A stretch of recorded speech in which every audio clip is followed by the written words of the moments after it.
يا عبادي الذين أسرفوا على أنفسهم لا تقنطوا من رحمة الله. Tapi apa jawabannya? Ya Musa, izhab anta wa rabbuka faqatila inna hahuna qa'idun. Karena untuk memasuki daerah tersebut tentunya butuh perjuangan, ada perlawanan, ada jihad. Kemudian dikala Allah perintahkan mereka masuk ke daerah yang barokah ini, maka mereka pun mengatakan sebuah kalimat yang menyakiti hati Nabi Musa sesakit-sakitnya. Ya Musa, izhab anta wa rabbuka faqatila inna hahuna qa'idun. Wahai Musa, tidak usah ajak kami berperang. Pergilah kamu bersama Tuhanmu, kalian berdua berperang. Masuklah ke daerah tersebut, biarkan kami duduk di sini. Sebuah ucapan yang sangat menyayat-nyayat hati Nabi Musa. Mereka tidak mau. Sekarang mereka mau. Dulu mereka tidak mau. Kemudian ikhwatul Islam, idhab anta wa rabbuka faqatila inna hahuna qa'idun. Pergilah kamu bersama Tuhanmu masuk ke daerah tersebut. Kami tidak mau. Biarkan kami duduk di sini. Biarkan kami tinggal di sini. Kami tidak akan pernah memasukinya. Kemudian Nabi Musa sedih. Kemudian Nabi Musa mengadu kepada Allah, la amliku illa nafsi wa akhi. Ya Allah, aku tidak lagi punya orang. Aku tidak lagi memiliki pasukan. Aku tidak lagi memiliki kaum. Fafruq bainana wa bainal qaumil fasiqin. Pisahkan kami dengan orang-orang fasik. Siapa yang disebut dengan orang fasik? Mereka yang tadi tidak mau berjihad bersama Nabi Musa alaihissalam atau kaumnya sendiri. Fasik itu artinya mereka tidak mau taat kepada Allah Subhanahu wa taala. Kemudian bainana wa bainal qaumil fasiqin. Karena Nabi Musa sudah terlalu sakit hatinya. Nikmat yang Allah berikan kepada mereka, pertolongan yang ada di depan mata mereka balas dengan kekufuran dan keingkaran. Maka Nabi Musa mengatakan, ya Allah, pisahkan aku dengan mereka. Aku tidak mau lagi bersama mereka. Akhirnya Allah pisahkan Nabi Musa Harun dengan kaumnya. Mereka terpisah selama 40 tahun. Yatimuna fil ard. Mereka tersesat di bumi. Jadi orang Bani Israel yang tadi mereka membangkang kepada Nabi Musa, mereka tersesat di bumi selama 40 tahun. Dan di saat itulah mereka semuanya meninggal. Dan Nabi Musa juga meninggal di sana. Nah, artinya ikhwatul Islam, itu merupakan kisah. Pergilah kamu wahai Muhammad, apa yang Allah perintahkan.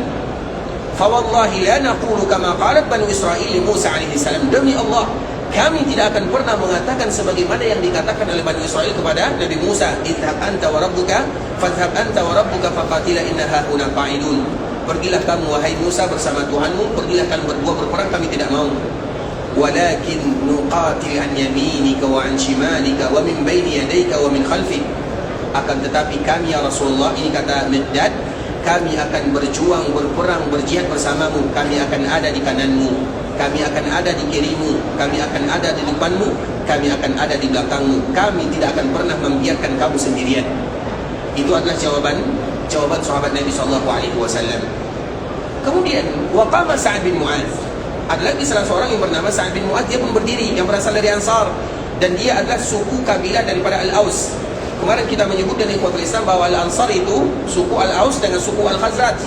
Kalau Al-Aus, kepala sukunya adalah Sa'ad bin Mu'adz. Dia pun mengatakan, ya Rasulullah, la'allaka takhsha an takuna al-ansar tara haqqan 'alayha alla tansuruka illa fi diyarihim. Ya Rasulullah, jangan engkau mengira bahwa kami orang-orang Ansar, karena dia adalah sukunya, kabilahnya atau kepalanya, jangan engkau mengira bahwa kami tidak akan pernah menolongmu. Kami hanya akan menolongmu di kota Madinah. Wa inni aqul anil ansar wa ujibu anhum. Ya Rasulullah, aku mengatakan sebagaimana yang dikatakan oleh orang-orang Ansar, dan aku mengatakan atau aku mewakili apa yang akan mereka katakan. Fad'an haitsu syi'ta wasil habla man syi'ta waqta' habla man syi'ta wa khudh min amwalina ma syi'ta wa a'tina minha ma syi'ta wa ma akhadta minna kana ahabba ilaina mimma tarakta. Ya Rasulullah, apapun yang engkau inginkan lakukanlah. Apapun yang engkau lakukan, apapun yang Allah perintahkan untuk melakukan, maka lakukanlah. Dan kami akan memberikan semua harta kami. Ini harta kami kumpulkan, harta orang Madinah. Apapun yang kau ambil silahkan, apapun yang kau tinggalkan silahkan. Wa ma akhadta minna kana ahabba ilaina mimma tarakta. Dan apa yang engkau ambil dari kami lebih kami sukai daripada apa yang kau tinggalkan. Fa wallahi la in sirta bina hatta tablul birak. kalau seandainya engkau memerintahkan kami untuk berjuang sampai ke daerah nan jauh sana, lanasiranna ma'ak, kami akan berjalan dan tidak akan pernah meninggalkan dirimu. Wala in ista'radta bina hadzal bahr fakhuttahu fanaqudannahu ma'ak, kalau seandainya engkau perintahkan kami untuk mendaki atau untuk menyeberangi lautan, maka kami akan ikut bersamamu. Wa ma nakrahu an takuna talqal aduwwa bina ghadan, dan kami tidak akan pernah takut untuk berjumpa dengan musuh sedikit pun. Fasurra Nabi sallallahu alaihi wasallam lima sami'a min kalamil muhajirin wal ansar radhiyallahu ta'ala anhu. Itulah yang diucapkan oleh orang-orang muhajirin dan orang-orang ansar yang membuat Nabi sallallahu alaihi wasallam pada akhirnya memutuskan dan mengambil keputusan. Dan Nabi mengatakan kepada semua para sahabat yang ada, siru wa abshiru fa wallahi laka'anni anzuru ila masari'il qaum. Berjalanlah kalian, ayo kita berjuang wahai para sahabatku, dan dengarkanlah kabar gembira ini. Fa wallahi, demi Allah, laka'anni anzuru ila masari'il qaum, demi Allah, seolah-olah sekarang aku melihat di mana musuh-musuh tersebut mereka akan tewas di sana. Artinya ketika Nabi SAW mendengarkan orang muhajirin yang berbicara, orang ansar yang berbicara, maka di saat itulah mulai datang pertolongan Allah Subhanahu Wa Taala.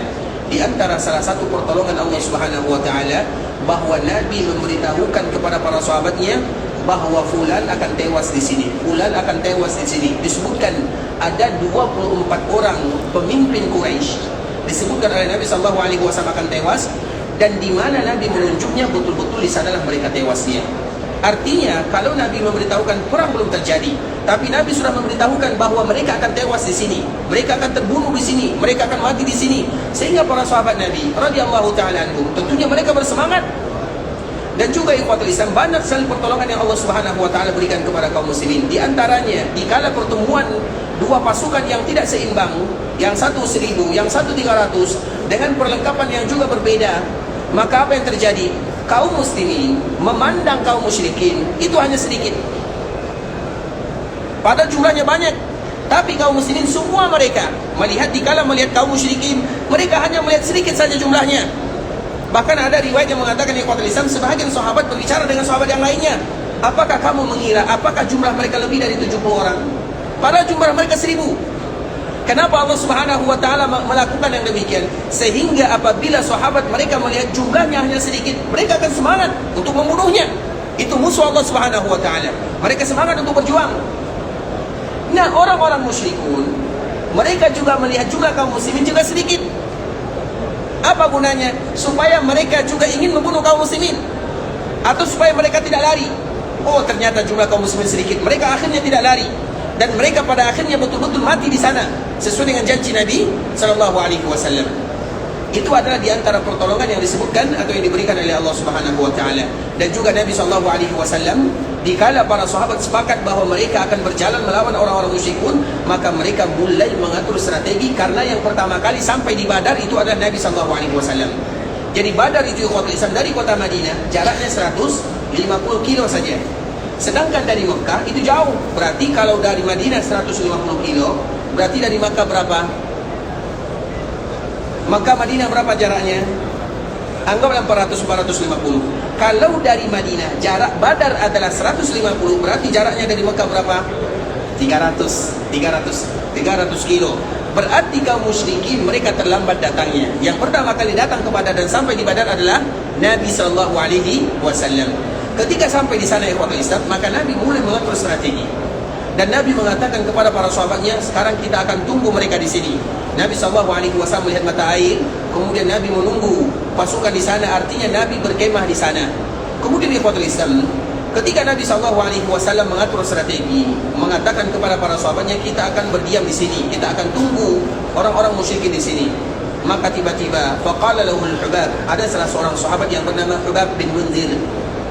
Walaupun riwayat ini ada sisi kelemahannya, tapi ini merupakan riwayat yang masyhur ikhwatul Islam, yang diceritakan oleh para ulama.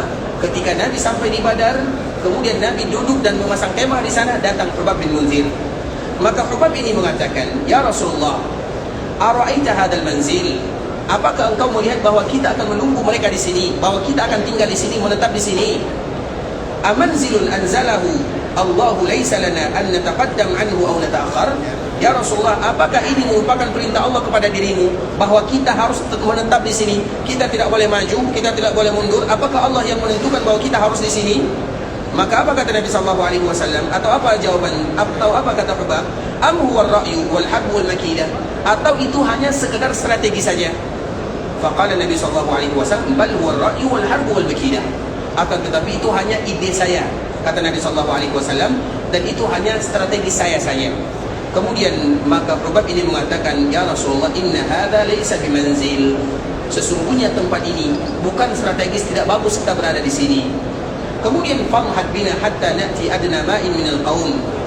Tempat yang paling bagus di Badar ini ya Rasulullah, atau strateginya kita pergi mencari mata air.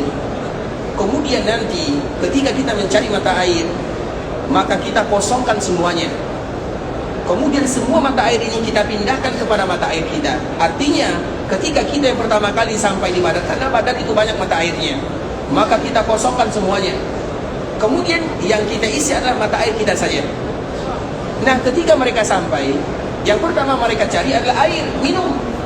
Maka mereka tidak akan mendapatkan minum karena kita sudah kosongkan. Dan minum itu ada pada kita, sehingga nanti dikala mereka berada di dalam kehausan, mereka lelah, maka mudah bagi kita untuk mengalahkannya. Maka Nabi SAW menerima usulan yang disampaikan oleh Hubab bin Mundir radhiyallahu ta'ala anhu. Kemudian di ikhwatul Islam, maka Nabi SAW menerima sarannya. Kemudian para sahabat, mereka pun mulai mengatur strategi di sana, dan hampir-hampir saja pasukan musuh itu sampai ikhwatul Islam. Maka pada malam harinya Allah Subhanahu wa ta'ala turunkan hujan kepada kaum muslimin. Dan kita tahu ikhwatul Islam, hujan itu jarang sekali turunnya, apalagi di daerah-daerah yang dia musim panasnya. Kalau di sini ikhwatul Islam, ini di bulan Ramadan ini, terutama tahun ini, alhamdulillah hujannya sering, terutama di bulan Ramadan. Karena memang biasanya ikhwatul Islam dulu itu Ramadan itu panas sekali. Dan Ramadan itu kita berbuka jam 7.30, sahurnya jam 3.30, siangnya panjang sekali kita berpuasa, malamnya singkat.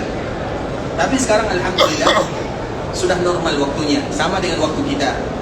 Kemudian hujannya pun sering turun hujan, terutama bagi kita yang tinggal di kota Madinah. Mungkin di bulan Ramadan ini saja sudah 2 kali hujannya, dan itu bukan hujan biasa. Biasanya di sini hujan itu cuma 2 kali setahun. Ini 2 kali di bulan Ramadan, berarti nikmat dari Allah Subhanahu wa ta'ala. Karena kalau di sini ikhwatul Islam, kalau sudah mulai banyak turun hujan, di sini lebih subur dari daerah kita. Di daerah sini ada daerah yang subur. Namun kenapa dia coklat Ustaz? Kenapa dia tidak tumbuh pepohonan? Karena memang hujan tidak ada. Kalau di daerah kita, dalam 1 minggu ada 2 kali, 3 kali hujannya. Maka wajar kalau seandainya daerah kita daerah yang subur. Di sini juga subur sebenarnya, tapi karena curah hujannya sedikit. Kalau sudah mulai hujan sering, dulu pernah terjadi hujan ikhwatul Islam, dalam 1 minggu itu ada 2 kali hujan, maka semua daerah Arab ini hijau semuanya. Kalau kita pergi dari Madinah ke Mekah, itu hijau semuanya. Itu baru 2 kali dalam 1 minggu. Bagaimana kalau seandainya 2 kali seminggu selalu? Maka tentunya akan tumbuh pepohonan, rerumputan, artinya sebenarnya subur. Nah, turun hujan di daerah Arab itu jarang-jarang sekali. Nah, kita lihat di perang Badar ikhwatul Islam, terutama di bulan Ramadan. Bulan Ramadan itu adalah bulan yang panas. Karena memang Ramadan itu artinya Ramdah. Ramadan itu diambil dari kata-kata Ramdah, artinya panas. Nah, di bulan inilah terjadi perang Badar. Artinya perang Badar itu terjadi di musim panas. Kemudian di musim panas itu tidak ada turun yang namanya hujan turun, tidak ada. Hujan turun itu di musim dingin atau perpindahan musim, itu biasanya. Nah, tiba-tiba di musim panas, di bulan Ramadan diturunkan oleh Allah Subhanahu wa ta'ala hujan. Maka itu merupakan nikmat dari Allah Subhanahu wa ta'ala kepada kaum muslimin. Dan itu ikhwatul Islam hanya diturunkan kepada kaum muslimin. Kita tahu Badar kepada kaum muslimin diturunkan, berarti kepada kaum musyrikin tidak diturunkan, artinya diturunkan kepada kaum muslimin. Kemudian ikhwatul Islam, kalau hujan turun, biasanya kalau hujan turun, maka cuaca akan sejuk. Sehingga dengan cuaca yang sejuk, hujan turun, maka di saat itulah kaum muslimin mereka bisa tertidur pulas di malam harinya. Kalau mereka tidur, maka mereka akan kuat. Karena hukum asalnya ikhwatul Islam, orang berperang itu tidak mungkin bisa tidur. Kenapa tidak bisa tidur? Karena mereka tahu konsekuensinya akan mati, syahid. Bagaimana mereka bisa tidur? Coba misalnya kita ada janji, tidak usah kita berperang. Misalnya besok pagi jam 7 atau jam 8 kita akan pergi ke Mekah. Maka malam ini kita tidak akan bisa tidur. Persiapan ini, persiapan itu, takut ketinggalan bis, takut ketinggalan ini. Kita tidak akan tidur padahal hanya pergi ke Mekah saja. Bagaimana mereka dengan yang berjihad di jalan Allah Azza wa Jalla? Jadi tidurnya kaum muslimin itu adalah nikmat dari Allah. Kemudian Allah turunkan hujan, cuacanya sejuk, kemudian mereka tidur sehingga keesokan harinya mereka diberikan kekuatan yang luar biasa oleh Allah Subhanahu wa taala. Itu merupakan nikmat dari Allah Subhanahu wa taala. Nah, dikala kaum muslimin ini tidur di ikhwatul Islam, satu-satunya yang tidak tidur adalah Rasulullah sallallahu alaihi wasallam. Nabi tidak tidur. Apa yang dilakukan oleh Nabi sallallahu alaihi wasallam? Di sanalah Nabi berdoa, bermunajat kepada Allah dari malam sampai fajar. Nabi berdoa kepada Allah. Sampai-sampai surban Nabi ini sallallahu alaihi wasallam terjatuh. Sampai-sampai Abu Bakar datang melihat Nabi sallallahu alaihi wasallam, karena Abu Bakar juga termasuk sahabat yang tidur. Kemudian dia melihat ternyata Nabi tidak tidur. Nabi berdoa semalaman. Nabi berdoa ikhwatul Islam sampai-sampai Abu Bakar ini kasihan kepada Nabi dan mengatakan, ya Rasulullah, cukup ya Rasulullah, cukup ya Rasulullah. Allah pasti akan mengabulkan doamu. Allah pasti akan memberikan kemenangan. Itu yang dikatakan oleh Abu Bakar Siddiq karena kasihan kepada Nabi yang betul-betul berdoa kepada Allah. Dan di antara doa Nabi mengatakan, ya Allah, ini pasukan kami, perlengkapan yang tidak ada, jumlah yang sedikit. Allahumma intuhlak hadil isabah. Kalau seandainya kami binasa atau kami kalah, maka engkau tidak akan pernah lagi disembah di permukaan bumi. Nabi SAW sampai berdoa demikian. Artinya, ya Allah, berikan kemenangan kepada kami. Allahumma hadi Quraisy ja'at bi fakhriha wa khuyalaiha. Ya Allah, ini adalah orang-orang Quraisy, mereka datang dengan kesombongan, mereka datang dengan keangkuhan. Tuhadduka wa tukadzibu rasulak. Mereka datang untuk menentangmu, untuk mendustakan nabimu. Allahumma nasraka alladhi wa'adtani. Ya Allah, mana janjimu yang kau berikan kepadaku? Tolong kami. Allahumma anjis lima wa'adtani. Ya Allah, berikan kepadaku apa yang telah kau janjikan. Allahumma inni unshiduka ahdaka wa wa'dak. Allahumma in syi'ta lam tu'bad. Ya Allah, kalau seandainya kumpulan yang kecil ini mereka tewas, mereka kalah, maka engkau tidak akan lagi disembah di permukaan bumi. Allahumma in tahlik hadhihi al-isabah al-yawm la tu'bad. Kalau seandainya kelompok kecil ini mereka binasa, maka engkau tidak akan lagi disembah di permukaan bumi. Artinya, ya Islam, ini merupakan di antara beberapa doa Nabi sallallahu alaihi wasallam. Maka dengan itu pula, ya Islam, setelah Nabi berdoa, maka di siang harinya terjadilah peperangan di sana. Dikala terjadi peperangan di Islam, maka Allah turunkan pertolongan, dan di antara bentuk pertolongan yang Allah turunkan, diturunkan malaikat, yang mana malaikat ini juga ikut berperang bersama para sahabat. Karena malaikat ini sering turun. Seperti misalnya dikala terjadi perang Hunain itu diabadikan oleh Allah, laqad nasarakumullahu fi mawatin katsiratin wa yawma Hunain. Juga diabadikan oleh Allah dalam Al-Quran. Perang Hunain juga diabadikan dalam Al-Quran. Malaikat juga turun, tapi malaikat turun tidak ikut berperang. Nah, di perang Badar mereka turun tapi ikut berperang, dan itu juga di antara bentuk pertolongan Allah Subhanahu wa taala kepada kaum muslimin. Bahkan ada sebagian sahabat yang mengatakan, aku ingin memukul kaum musyrikin. Dikala aku ingin memukulnya, ternyata sudah ada yang pertama kali memukulnya. Artinya dia belum memukulnya, tapi dia sudah tewas duluan. Artinya di situ adalah orang-orang atau malaikat-malaikat Allah Subhanahu wa taala yang ikut. Banyak lagi cerita-cerita tentang masalah perang Badar di ikhwatul Islam, tapi pelajaran yang bisa kita ambil bahwa Allah Subhanahu wa taala akan memberikan kemuliaan kepada mereka yang taat kepada Allah, taat kepada Rasulnya. Mereka yang taat kepada Allah, mereka yang taat kepada Rasulnya akan bahagia di dunia dan di akhirat sana. Dan perang Badar adalah salah satu kisahnya. Kaum muslimin mereka berjuang di jalan Allah dalam keadaan lemah di bulan Ramadan, tapi Allah berikan kemenangan kepada mereka. Salah satu alasannya karena ketaatan mereka kepada Allah dan ketaatan mereka kepada Rasulullah sallallahu alaihi wasallam. Ikhwatul Islam, pada akhirnya Allah Subhanahu wa taala berikan kemenangan kepada kaum muslimin sehingga tewaslah dari mereka kurang lebih 70 orang dan tertawanlah kurang lebih 70 orang. Dan tawan ini Nabi sallallahu alaihi wasallam juga berbeda bagaimana menyikapinya, yang mana pada akhirnya Nabi meminta tebusan kepada setiap tawanan. Bagi mereka yang punya uang ditebus, bagi mereka yang tidak punya uang ajarkan anak-anak kaum muslimin yang ada di kota Madinah. Atau di dalam riwayat yang lain Nabi sallallahu alaihi wasallam minta tukar tawanan. Artinya ada juga sebagian kaum muslimin yang ditawan kemudian ditukar dengan tawanan orang-orang musyrikun. Kemudian ada sebahagian di antara mereka yang dari 70 ini, ada sebagian tawanan yang dibunuh oleh Nabi sallallahu alaihi wasallam karena terlalu berat permusuhannya dan kezalimannya terhadap Nabi dan kaum muslimin. Itu merupakan di antara sejarah singkat ikhwatul Islam terjadinya perang Badar, dan perang Badar itu hanya 1 hari saja. Perang Badar itu hanya 1 hari saja. Yang lama itu adalah perjalanan dan persiapannya. Sedangkan perangnya itu hanya 1 hari dan disebut dengan Al-Furqan. Barakallahu fikum ikhwatul Islam, saudara kaum muslimin, sampai di sini pembahasan yang bisa kami jelaskan. Kalau ada di antara kita yang ingin bertanya, maka kami persilahkan. Wallahu ta'ala a'lam. Ada yang bertanya? Baik, silakan. Jadi Rasulullah berdoa dengan ada sedikit memaksa. Baik. Apakah kita boleh seperti itu? Tapi ikhwatul Islam, doa Rasulullah SAW ada kalimat-kalimat yang sedikit memaksa. Sebenarnya doa Nabi tidak ada kalimat yang memaksa. Yang salah itu ada terjemahannya. Bisa dipahami? Kadang-kadang kita menerjemahkan bahasa Arab itu sulit sekali. Sulit bagi kita memilih kata-kata yang bagus. Tetapi kalau kita baca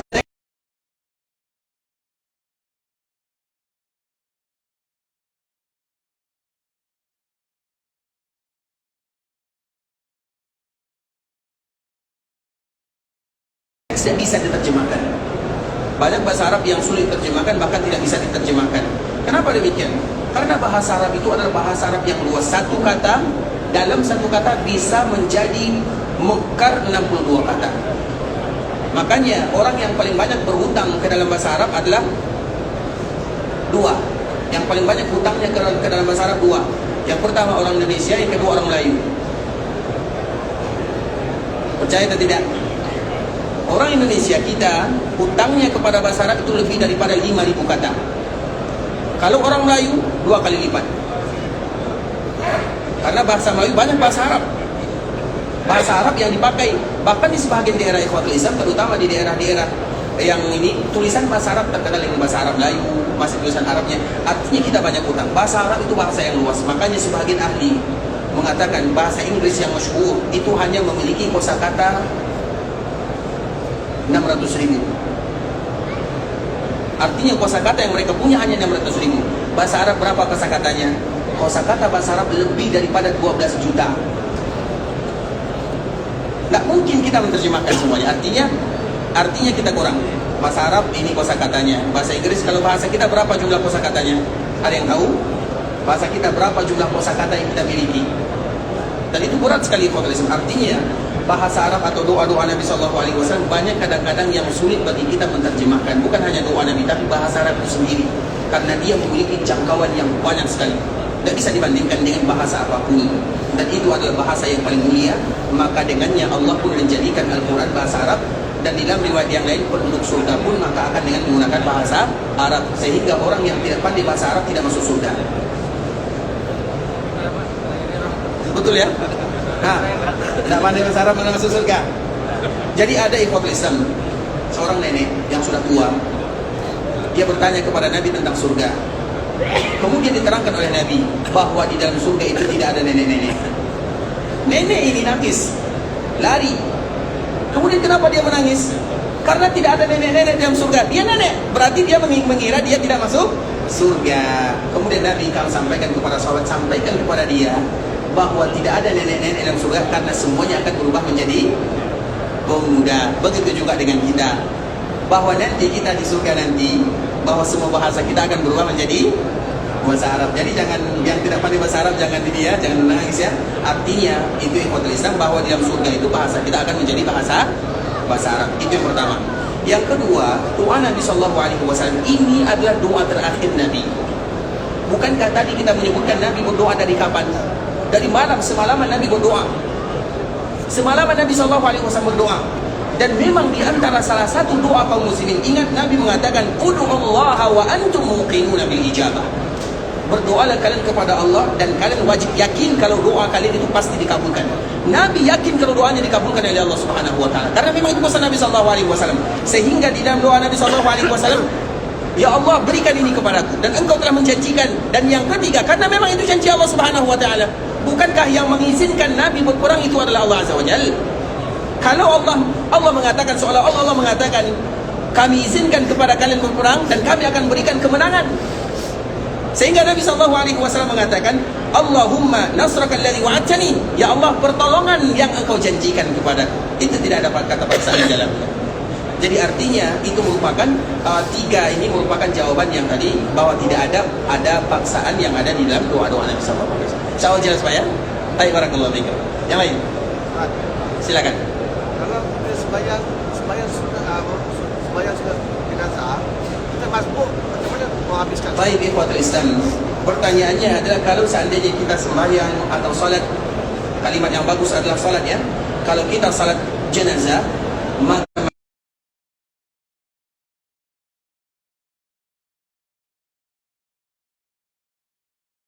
Madinah, dan memang dianjurkan bagi kita untuk ikut salat jenazah, karena salat jenazah itu ikhwatul Islam, kalau kita salat jenazah di kampung halaman, di kampung kita masing-masing, maka pahalanya sama dengan 1 qirat.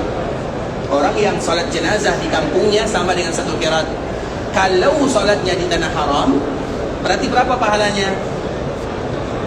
Dilipat gandakan lagi. Bisa dipahami? Karena salat apapun yang dilakukan di Masjid Nabawi dan di Masjid Haram, maka dilipat gandakan oleh Allah Subhanahu wa taala. Dan 1 qirat itu sama dengan besar Bukit Uhud. Artinya kalau kita berada di sini, kesempatan bagi kita untuk mensalatkan saudara kita yang sudah meninggal, dan kita tahu 5 kali kita salat, bahkan di bulan Ramadan 6 kali kita salat jenazahnya, 6 kali kadang-kadang kita salat jenazahnya. Artinya jangan pernah kita tinggal. Nah, kalau seandainya kita terlambat bagaimana? Kalau kita terlambat di ikhwatul Islam di sini, dan memang itu merupakan sunnah Nabi SAW, bahwa dikala kita mensalatkan kaum muslimin yang meninggal, maka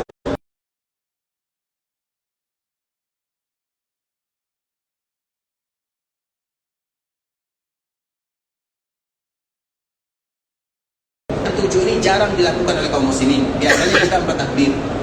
Takbir yang pertama kita tahu Al-Fatihah. Takbir yang kedua sholawat. Takbir yang ketiga doa. Apa doanya?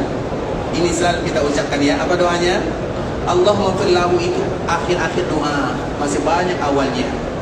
Makanya kita lihat setiap kali orang sholat jenazah di sini, setiap takbir yang ketiga pasti panjang kan? Lama kan? Karena doanya sebenarnya bukan lama, bukan doa mereka yang panjang, doa kita yang terlalu pendek. Iya atau tidak? Karena kita doanya Allahumma fir lahu warhamhu, selesai. Sehingga nanti dikala kita berdoa di yang ketiga, kita diam saja, karena kita tidak tahu apa lagi bacaannya. Padahal bacaan doa itu, disitulah kita berdoa yang sesungguhnya. Allahumma fir li hayyina wa mayyitina wa syahidina wa ghaibina wa dzakarina wa unsana. Allahumma man ahyaytahu minna fa ahyi al-iman wa man tawaffaytahu minna fa tawaffi al-islam. Atau doa-doa yang lainnya. Banyak. Allahumma fir lahu itu nanti terakhir. Artinya panjang doanya. Karena memang di dalam salat takbir itulah kita berdoa. Sehingga nanti setelah kita salam itu boleh sekali, boleh 2 kali, ya terserah ya. Di sini mungkin 1 kali karena mazhabnya Hambali. Kalau di kita mungkin salamnya 2 kali karena mazhabnya Syafi'i biasa. Tapi yang penting ikut imam. Berarti kalau imamnya sekali berarti salamnya sekali. Kalau imamnya 2 kali berarti salamnya itu saja. Bisa dipahami? Misalnya kalau di sini karena salamnya 1 berarti kita salam jenazahnya berapa? 1. Tapi kalau kita salat di daerah kita karena salamnya 2 berarti kita salamnya 2. Tidak menjadi masalah. Yang 1 yang 2 juga tidak menjadi masalah. Nah, setelah salam, maka yang dilakukan dan yang dianjurkan oleh Nabi, diangkat jenazahnya langsung dibawa ke perkuburan. Kenapa demikian? Karena kalau dia orang baik, kalau kita perlama pengurusannya, maka dia marah kepada kita kalau dia bisa berbicara. Dan sebenarnya mereka bisa berbicara, tapi tentunya tidak diperlihatkan kepada manusia atau sekalian. Kalau mereka tidak baik, maka selesai tugas kita. Artinya di antara sunnah Nabi, selesai sholat, selesai salam, langsung dibawa ke perkuburannya. Nah, kalau seandainya demikian keadaannya, bagi kita yang terlambat, tidak ada lagi gunanya mengqadha. Bisa dipahami, misalnya kita terlambat 1 takbir. Kalau kita tambah, apa gunanya kita tambah? Kita masih baca doa, mayatnya sudah sampai di kuburan. Iya atau tidak? Sehingga sebahagian para ulama mengatakan, ini hukum ya, kita belajar tentang masalah hukum. Sehingga sebahagian para ulama mengatakan, kalau seandainya demikian, terutama di tanah haram, tidak ada gunanya bagi kita menambah takbirnya, karena mayatnya langsung diangkat. Makanya kalau ada di antara kita nanti yang pergi ikut sholat, terutama bagian depan, setelah salam itu mayatnya langsung dibawa lari. Bukan mayatnya berlari ya, tapi dibawa langsung ke sana, sebentar saja orang lari. Dan memang itu sunnah Nabi SAW. Kita tidak boleh memperlambatnya, harus cepat. Makanya kita orang yang membawa keranda ya, itu cepat lari jalannya. Jangan yang badannya besar, sulit jalannya. Yang kokoh, yang kuat, yang bisa bercepat larinya. Karena itu sunnah Nabi SAW, agar dia cepat mendapatkan balasannya, pahalanya. Nah, nanti kalau kita terlambat, tidak ada gunanya. Berarti berapa kita dapat ikut sholat? Misalnya kita dapat 2 takbir, selesai 2 takbir saja. Baik. Tapi kalau seandainya di daerah kita, karena jarang-jarang kita sholat jenazah. Kalau di sini setiap hari. Kalau di daerah kita biasanya ditunggu dulu semuanya. Tunggu dulu siapa lagi yang datang, ayo cepat semuanya. Kemudian setelah datang semuanya, maka baru sholat. Kalaupun ada yang terlambat, maka mungkin bisa untuk 2 takbir itu tidak terlalu lama. Tapi artinya jenazah setelah salam itu kewajiban yang hidup langsung diantarkan ke perkuburannya. Doanya kapan Ustaz? Itu tadi di takbir yang ketiga dan takbir yang keempat. Maka disitulah takbir berlama-lama, karena disitulah doanya. Doa untuk orang yang meninggal di situ dia. Takbir yang ketiga, kalau mau tambah takbir yang keempat. Kalau mau tambah lagi Ustaz, takbir yang kelima. Kalau tambah lagi Ustaz, 6 dan 7. Disitulah kita berdoa. Karena setelah salam selesai, berarti kita bawa dia ke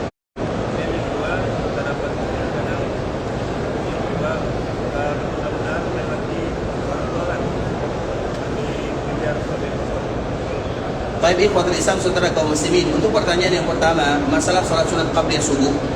Salat sunat qabliyah subuh itu kita tahu bagaimana pahalanya. Hadis Abdullah bin Umar radhiyallahu taala anhu, "Khairun minad dunya wa ma fiha." Lebih baik daripada dunia dan seisinya. Salat sunat fajar atau salat sunat qabliyah subuh. Dan itu dilakukan setelah azan, sebelum orang salat. Makanya disebut dengan salat qabliyah atau salat sunat fajar, apapun namanya, tapi itulah hakikatnya. Dan dia hanya 2 rakaat saja. Pahalanya lebih baik daripada dunia dan seisinya. Kalau itu pahala salat sunat, bagaimana pahala subuhnya?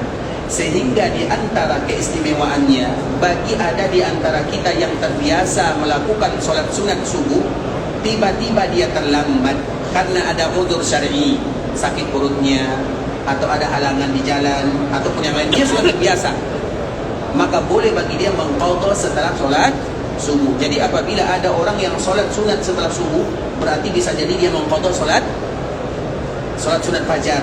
Tapi bagi yang biasa, kalau kita tidak biasa tidak usah. Tapi bagi yang biasa, baik. Nah, alhamdulillah kita masuk, kemudian kita sholat. Kemudian ternyata dikala kita sholat, orang azan atau orang iqamat, apa yang harus kita lakukan? Di situ ada 2.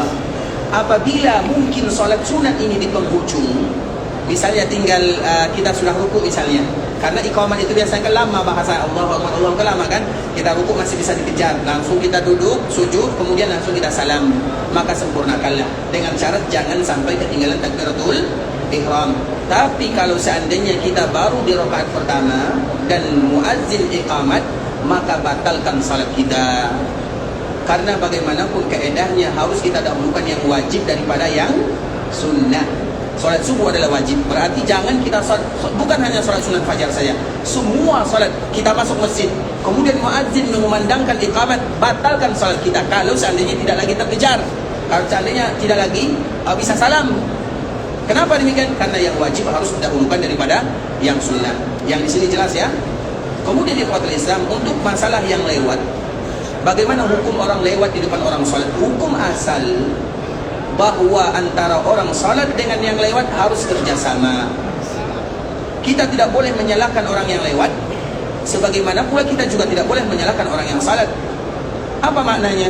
Kadang-kadang ada orang yang salat di jalan-jalan kaum muslimin, ada atau tidak? Bagaimana menghalangi kaum muslimin dia salat, kemudian dia menghalangi orang lewat? Yang salah itu siapa? Yang salatnya. Makanya orang salat diperintahkan oleh Nabi, salatlah kalian menghadap ke arah sutra.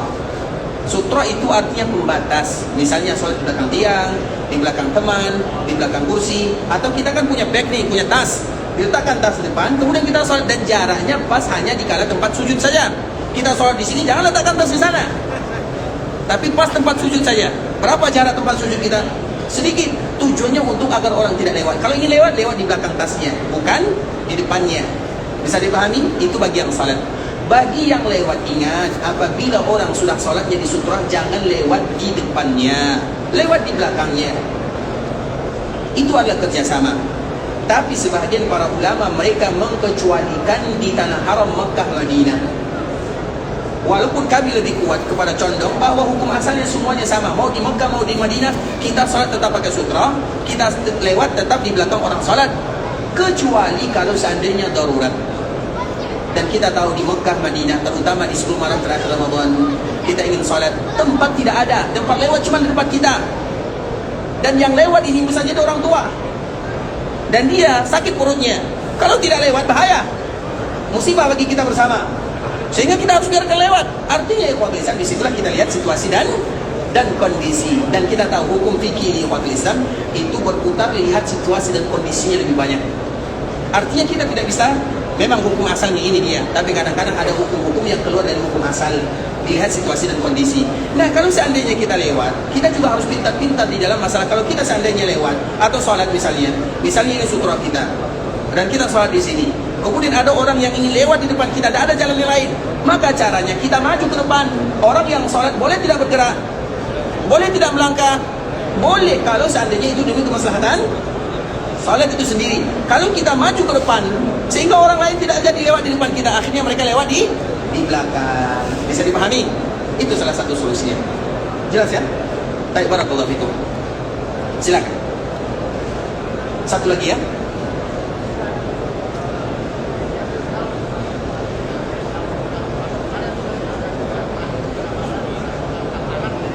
Apa? Mohon maaf ya, kami tidak dengar ya. Mungkin maju sedikit ya, mohon maaf ya. Barakallahu fikum.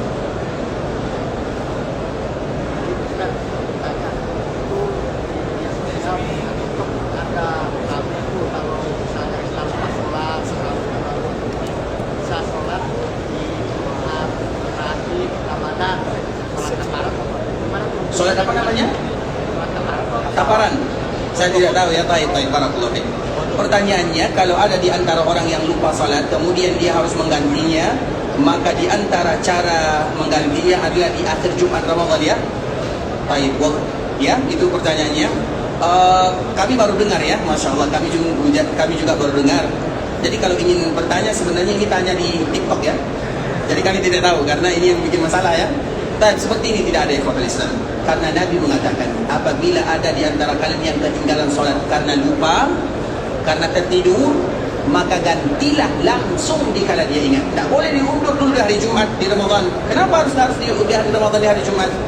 Karena ini ibadah, dan kita tahu ibadah itu ibadah Islam. Kita jangan berani melakukan ibadah sampai apa argumennya.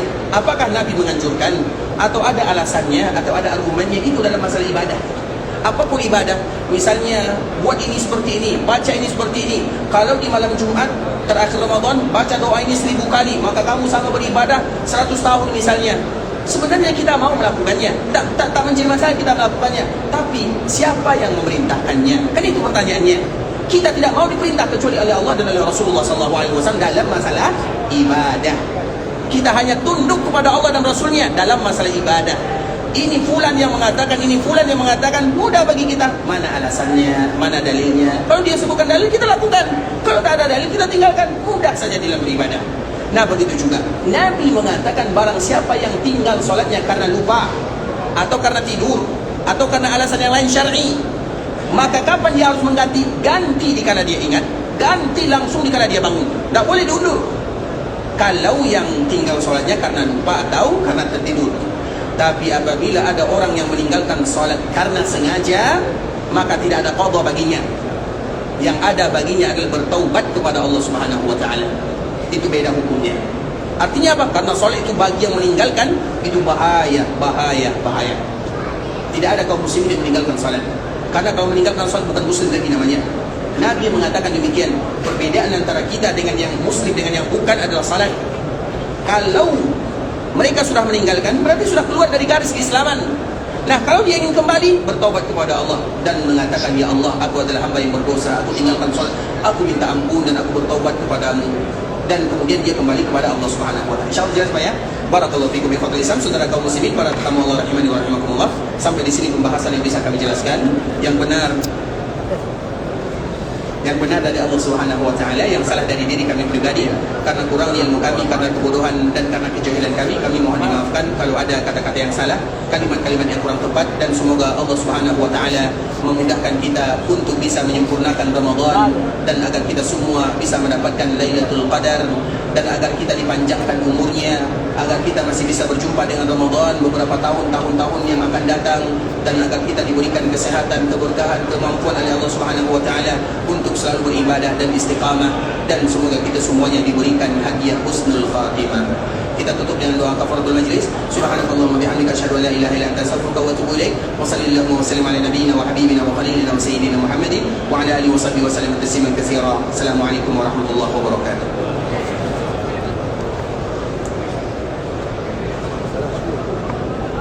Ya Syekh. Syekh. Ada Jawal Salam reporting.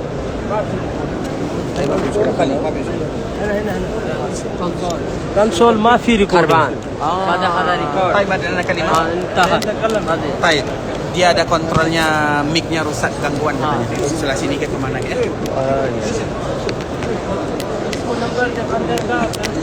هذا جوال. ليش WhatsApp. ليش عربي ريكوردينج Hah? عربي. Ayo Arabi. هذا كله ترتيب أنا تحت خربان. أيوة. هذا ريكورد معك. هذا ريكورد أيوة. تحت معك. قل يا عبادي الذين أسرفوا على